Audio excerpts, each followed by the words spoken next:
Hey, yo everyone, Andrew here, bringing you another video review, and today we're going to be doing Demon Knights, issue number 2. Take a look at this comic cover right here. Now, if you remember from my issue number 1 review, I was excited going into Demon Knights. I'm a big fan of medieval fantasy and spells and wizards and paladins and all that stuff. I play Dungeons & Dragons every weekend, D&D 3.5, and I'm a humongous fan of that. So going into Demon Knights, I had pretty high expectations. And issue number 1 was okay, but it didn't blow me away the way I thought it was going to. It didn't quite live up to the expectations. Maybe because it felt a little choppy, or maybe because there was no narrative, so I didn't really know who these characters were. Kind of. I mean, I know who Vandal Savage is, or Etrigan, Jason Blood, or the Shining Knight, but some new characters were introduced that we really didn't get to know, and I didn't even know the villain's name, who I later found out is called the Questing Queen, so I guess it's not Morgan Le Fay, but anyways, putting that aside, there was a lot of good for the first issue, but I'm looking forward to the second issue being better, hopefully capitalizing off what was good about the first one and fixing what was bad about the first one. Whether or not it does that, well, you're just going to have to wait and see. So with that said, let's get into issue number 2 of Demon Knights. The issue starts off exactly where we left off, with the Questing Queen sending a horde of what looks like T-Rexes, but I guess are dragons after this bar, this tavern in this village, where our 6 or so main characters are located. Etrigan goes full demon, and they basically start beating up these various different dragons. Our rogue, who I'm still starting to learn everyone's name, uses a magical rope of sorts to kill one. Madame Xandu uses her spells. Etrigan sprouts wings and starts killing things left and right. Vandal Savage just tears off limbs and body parts. It's a big, huge fight fest. After the big battle is done, everyone's kind of talking to the village, and Etrigan takes Madame Xandu and flies off. She says that, we should stay, maybe see if they need help, maybe they could give us some rewards. And Etrigan goes, "You keep on trying to reform me, but hello, demon, evil." And they start to fly off when the Questing Queen sends more dragons. This time there are dragons with wings mounted by infantry.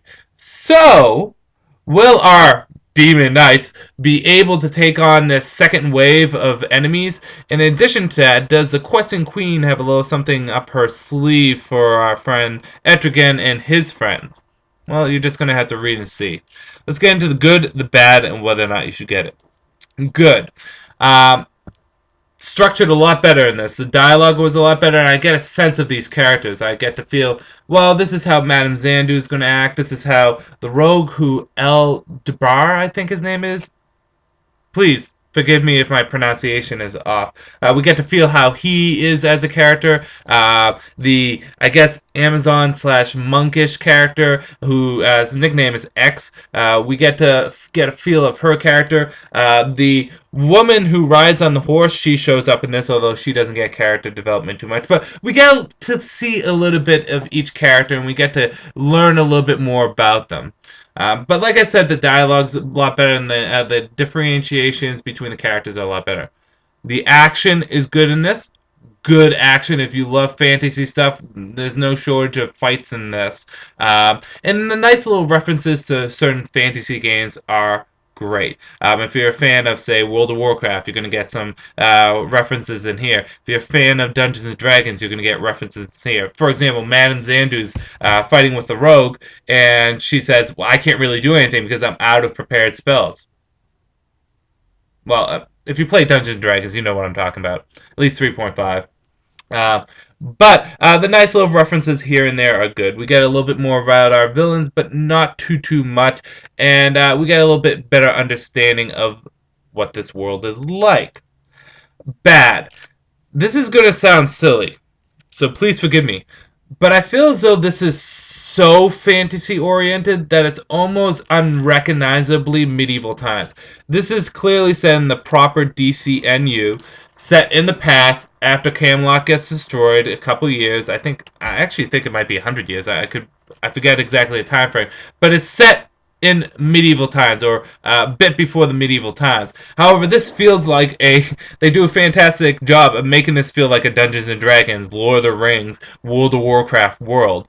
There are references here and there to like Visigoths and to Rome and stuff like that to kind of bring you back to reality. That sounds funny, but on a whole, it would have been better if we get a feel of a little bit more of a feel that this is actually set in like medieval times. Uh, Other bad, this character right here, the woman on the horse, I like her, but we didn't get too much of her. I would have liked to see a little bit more of her. Other than that, issue 2 was much better than issue number 1.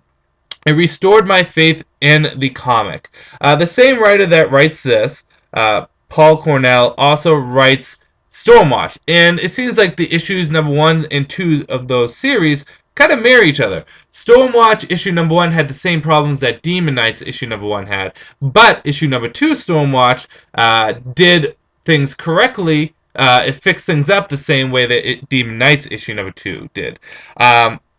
I'm going to state this now, although it's a little bit in advance. I think this is going to read a lot better in trade, but it is still good. This was much better than the second issue. Solid 3.5, almost to 4 stars. I'm going to keep it at 3.5. A good issue. Definitely recommend picking it up if you're into this stuff or if you want to try something new. And if you were scared about my original recommendation to issue number 1, give it a chance. This might go somewhere. This might be very good if people can actually give it a chance. But issue number 2, much better. I enjoyed it. With that said, I'm going to end this review here. This is Andrew saying peace out for now.